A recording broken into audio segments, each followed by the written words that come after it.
Buenos días. A ver si se me queda bien el teléfono. Esta es la catequesis número 46. Con esta catequesis daremos final a el artículo del credo, creo en el Espíritu Santo. Vamos a proceder con el punto 146 del compendio del Catecismo de la Iglesia Católica. ¿Cómo actúa Cristo y su Espíritu en el corazón de los bautizados? Pues Cristo actúa por medio de los sacramentos. Dios nos da a todo el pueblo de Dios, a todo su cuerpo místico, que es la Iglesia, nos comunica la gracia de Dios por obra y gracia del Espíritu Santo, y esto hace que dentro de nosotros broten los frutos del Espíritu, que es la vida nueva. Estos frutos no son cosa que sin importancia, son realmente esenciales para nosotros. ¿Por qué? Porque dice el mismo Jesús en el Evangelio, habla que va a buscar frutos a una higuera que está toda hermosa, toda llena de hojas, bien bonita. Va a buscar los frutos y resulta que la higuera no tenía frutos. Y entonces Jesús le dice, así que no me quieres dar los frutos a mí, si no me los quieres dar a mí, ¿a quién será? Si no es a Dios, será al demonio. Y por eso Jesús maldice la higuera. Todos nosotros recibimos unos dones, unas gracias, y Dios nos invita a que los pongamos en práctica. ¿Os acordáis de la parábola de los talentos, verdad? 5 me diste, pues aquí tienes otros 5. 3 me diste, pues aquí tienes los 3 más otros 3. Pues esto va por la misma línea. Cristo nos da unos dones, unas gracias, para que podamos ponerlos a trabajar. Esto, ponerlos a trabajar, se hace poniéndolo en el servicio a los demás, intentando hacer la voluntad de Dios, descansando en su amor y su misericordia. Y esto, obviamente, nos ayuda a poder descubrir cosas nuevas. ¿Por qué esos frutos resulta que se duplican? Pues porque no solo es el fruto que da en ti, sino el fruto que da en el otro. Cuando el otro recibe estos frutos, cuando el otro es testigo de estas gracias, cuando el otro puede ver que tú puedes amar a Dios de una manera que el otro no se lo puede creer o no lo puede entender, que le cuestiona, pues en ese momento, pues esos frutos dan también fruto en el otro.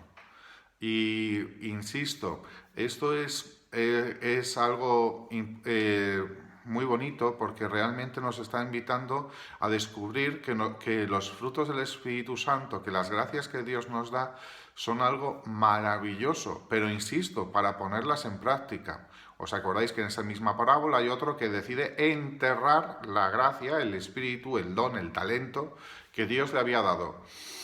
Y entonces, pues aquí tienes el talento que me has dado. Y el Señor se enfada con él. Dice, ¿por qué no lo pusiste en el banco? ¿Por qué no lo hiciste? Por lo menos, ¿por qué no lo pusiste en el banco? ¿Verdad? Por eso es importante el poder reconocer que necesitamos de Dios, el poder aprovechar estos dones que Dios nos da para ponerlos al servicio, para disfrutar de ellos y sobre todo, y he dicho disfrutar, porque poner al servicio estos dones nos hace ser felices, nos hace descubrir una vida nueva, nos hace descubrir que no estamos llamados para ser nosotros mismos o simplemente para vivir para nosotros mismos. Nos llena de plenitud, de alegría, de paz, de descanso.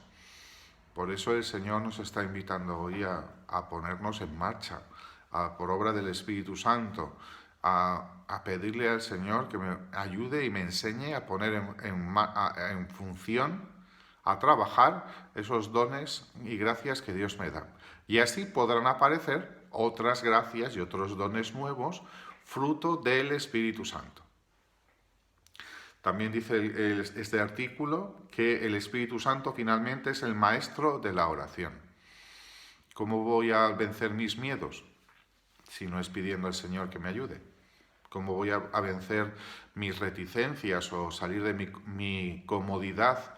¿Cómo voy a dar de mi tiempo, de mi dinero o de mi servicio? Necesito de la oración, necesito que el Señor me ayude. Y en la oración El Espíritu Santo me ayuda, me consuela, me anima a seguir adelante, a escuchar la voz de Dios y a ponerla en práctica. El que escucha la palabra de Dios y la pone en práctica es similar a aquel que construye su casa sobre la roca. Que aunque vengan los vientos, las tempestades y las riadas, nada teme porque está bien cimentada. Ahora bien, el que escucha la palabra de Dios y no la pone en práctica, quien no pone a trabajar los dones y las gracias que Dios nos da, ese es similar a aquel que construye su casa sobre arena, que vienen los vientos y vienen las tempestades y la casa se viene abajo. Es una gran ruina. Por eso, insisto, el Señor nos está invitando a vivir de una manera totalmente nueva y para eso necesitamos la oración, para ser capaces de poder ponernos en marcha. ¿No decimos en el Padre Nuestro, danos hoy nuestro pan de cada día? Y este pan de cada día, aparte del sustento, la comida física, ¿no será también la gracia para poder hacer la voluntad de Dios? Porque de hecho en el Padre Nuestro empezamos diciendo, hágase tu voluntad en el cielo como en la tierra.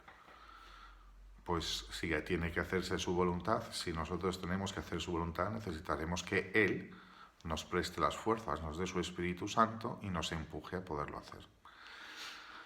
Muy bien. Podríamos seguir hablando, pero vamos a seguir, avanzamos al siguiente punto, que ya es el artículo Creo en la Iglesia Católica. Y Creo en la Iglesia Católica es un artículo, o sea, lo vamos a desmontar en varias partes. Vamos a empezar con la Iglesia como designio de Dios y luego para poder entender mejor lo que quiere decir este artículo, para poder entender qué es la Iglesia, cuál es la misión de la Iglesia, etc. Muy bien, punto 147. ¿Qué designamos con la palabra Iglesia? El término Iglesia designa al pueblo de Dios convocado y reúne desde los confines de la tierra para construir la asamblea de todos aquellos que por la fe y el bautismo han sido hechos hijos de Dios, miembros de Cristo y templos del Espíritu Santo. La Iglesia, la palabra Iglesia viene de la palabra kahal, que quiere decir rebaño. Es este rebaño que Dios ha construido de todas las naciones para que podamos escuchar su palabra y ponerla en práctica, para que nos dejemos guiar por otro que no somos nosotros, por otro que no es el demonio, por otro que no son nuestras apetencias, nuestros gustos y nuestros deseos, sino Dios, el Espíritu Santo, y para poder descubrir, recibir estos pastos, verdes pastos que nos alimentan, que nos dan esperanza, que nos dan alegría, que nos dan sentido a nuestra vida. Para poder formar parte de este rebaño necesitamos el bautismo. Por eso, de la misma manera que las ovejas tienen que escuchar la voz de Dios, de su pastor, porque se sienten queridas, protegidas y ayudadas por el pastor, de la misma manera, nosotros necesitamos escuchar la voz de Dios para poder ser felices, para poder descansar. Venid a mí todos los que estáis cansados y agobiados, que yo os aliviaré. Punto 148. ¿Hay otros nombres e imágenes con los que la Biblia designe la Iglesia? Pues sí, hay muchísimos. Ya en el Antiguo Testamento, la Iglesia es prefigurada con la idea y el concepto de pueblo de Dios. En el Nuevo Testamento todas estas imágenes están vinculadas a Cristo como cabeza del cuerpo, lo místico que somos nosotros, y luego también están sacadas de imágenes, por ejemplo, pastoriles, cuando habla de redil, de grey, de ovejas, agrícolas, cuando habla de campo, viña, olivo, o de construcción, morada, piedra, templo, y familia, esposa, madre y familia. Todos nosotros estamos llamados a ser estas piedras vivas, este pueblo santo, esta familia, porque somos hermanos y hermanas en Cristo, somos familia. Y sobre todo el Señor nos invita a dejarnos cultivar, a dejarnos cuidar. Somos como esta viña que Dios preparó, escardó, quitó las piedras, puso una valla, hizo de todo, incluso abonó para que pudiéramos dar fruto. Ahora depende de ti y de mí si queremos dar fruto o no. ¿Cuál es el origen y la consumación de la Iglesia? Punto 146. La Iglesia tiene su origen en la realización en el designio eterno de Dios. Fue preparada en la antigua alianza con la elección de Israel, signo de la reunión futura de todas las naciones. El pueblo de Israel, la llamada el pueblo de Israel, que era una banda, no era ni siquiera pueblo, que eran esclavos, cuando Dios llamó a su pueblo a ser su pueblo, eran esclavos en Egipto, que a cada uno iba a la suya, pues es imagen de la Iglesia, gente de todas las partes, de todos los lugares, que necesitan encontrar un sentido en su vida porque todos somos esclavos, sí, esclavos del pecado, de nuestras apetencias, como ya hemos ido hablando en las catequesis anteriores. Y sobre todo somos esclavos tantas veces del qué dirán, del miedo a que no nos quieran.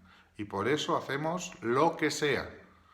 Por desgracia, y va a sonar muy mal lo que voy a decir, pero tantas veces nos dejamos comprar y nos vendemos con tal de que nos quieran, que nos hagan caso. Y somos capaces de hacer locuras y media para poder preservar ese que nos quieran, para que nos